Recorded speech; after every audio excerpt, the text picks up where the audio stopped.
friends. I have my Instagram feed sitting before me right now, and I want to talk about some photos I created recently and what led up to them being created. You know what I love about Instagram? Because I don't. I was just wondering if you guys had an idea. First, I want to talk about my most recent excursion. Me and my wife went down to a canyon in the deserts of Utah. Well, all of Utah is sort of a desert, but the more quintessential desert looking part. We went to the spectacular overlook of a canyon, and you can walk up and down the rim of the canyon. There's a trail, there's places where you can camp, people can park their car, have a barbecue. There's a trail to ride your bike. If you're one of the more daring types, you can ride right off the edge of the cliff, fall 900 feet and die. In 2018, you can really do whatever you want. Not that many people there. A lot of the locals actually like it that way. I guess it's sort of like those hidden beaches in Hawaii where if you show up, the locals are like, this town ain't big enough for the two of us, and then you get into a surfboard sword fight. In Hawaii, you can only go to the best beaches if you're not a shooby. Don't be a shooby. So while I was there, I captured a collection of photos, and all of those photos were captured in a very short span of time. I just grabbed the camera and told my wife to go stand by the edge and then walk a little bit. It was very quick. So when she was standing on the edge, I tried to pick a couple of nice angles. I hovered around her. Then I had her walk. One of my favorite photo that I took while I was there was one of her walking with the canyon in the background, and I actually decided to put the canyon in focus instead of her, and I really love the way it turned out aesthetically. At the time I took the photo, there was this dramatic early evening light that was making the landscape come alive in a way that you wouldn't necessarily experience it if it was noontime, for example. Because of that, there's some nice light on the front of her, but there's also a lot of pleasing separation and depth in the landscape. That spot was pretty nuts, and we will definitely be returning there again. Me and my wife also went into a canyon later that evening called 9 Mile Canyon, I believe, and my wife spotted something that made her very excited inside. There's a guy on a horse and a dog. This place is awesome. My wife saw a rancher, or a cowboy, I guess you could call him, on a horse with his dog, and they were sort of wrangling a cow.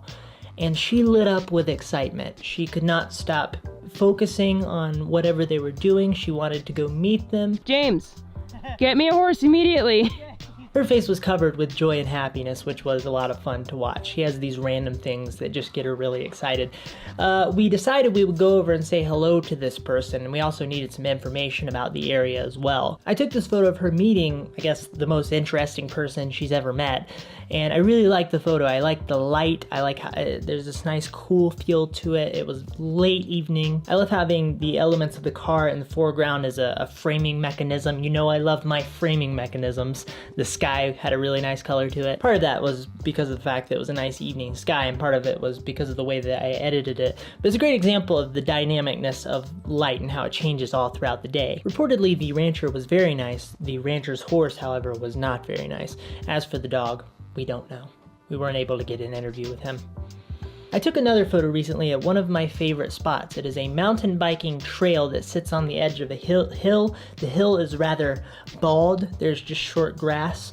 And so this provides for some pretty interesting photos. This is a popular trail for cyclists, which is nice because it means I don't have to be as patient as I have to be with some other spots. I will wait for somebody to come around the corner, and I'll take a photo of them with the valley in the background. Now, on most days and most weather conditions, you can get a fine photo of the spot. This day was a special day because the valley was very hazy. I think a lot of that was actually because of a wildfire that was burning south. Ethereal. Come on. Camera's gonna explode. Here's the definition of ethereal. Extremely delicate in light in a way that seems too bright. Ethereal. This haze gave the scene a very dramatic, ethereal quality, and I also love how the top half of the photo is very blue, contrasted against the warmer tones on the bottom half of the photo. Compositionally, this makes me giddy. Here's another photo that's similar in a lot of ways to the previous one.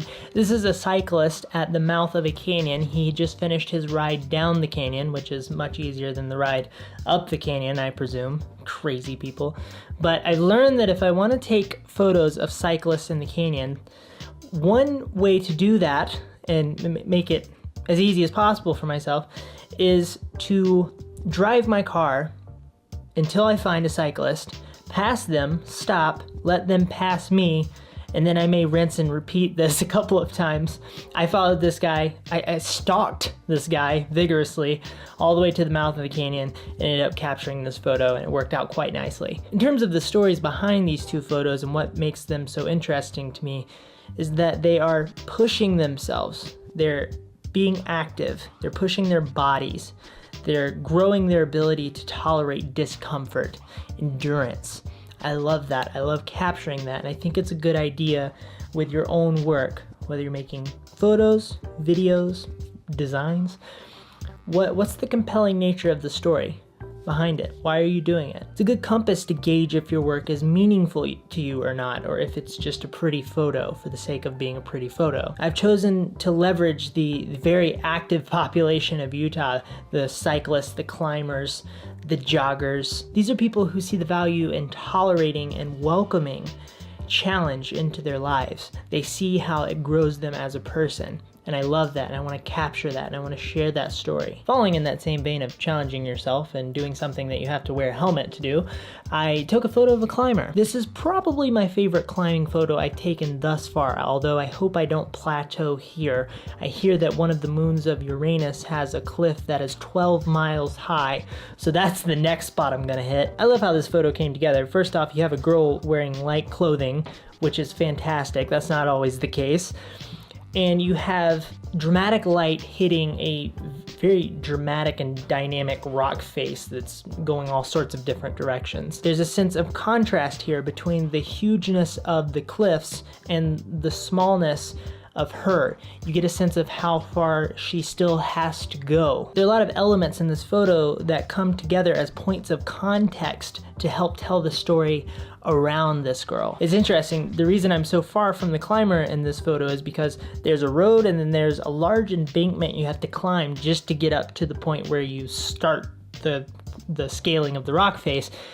And I would have naturally probably gotten a lot closer to her if there was no barrier between me and her. I'm actually really happy that I wasn't able to get closer. I don't think the photo would have been captured in quite the same way, and I think it could have potentially lost some of its strength. This photo forced me to take the photo a little bit differently than I would have normally, and this reminds me to continue to keep my mind open and creative when it comes to how I create photos. A lot of times an obstacle is actually a gift. Okay, that's it for this one. I mentioned how I leverage the active people in Utah to tell stories. I would encourage you guys to find what that looks like where you live, and I would love to hear how you've chosen to do that already. Also, people every now and then will send me their photos on Instagram, and I think that's fantastic. Please feel free to do more of that. I've had some very lovely conversations with a few of you guys on Instagram over time, and they mean a lot to me. Never hesitate to say hello. I might say hello back, unless I think that you're weird. Don't be weird. Don't do drugs. Don't stay in school. And most importantly, don't believe in yourself. Okay, bye.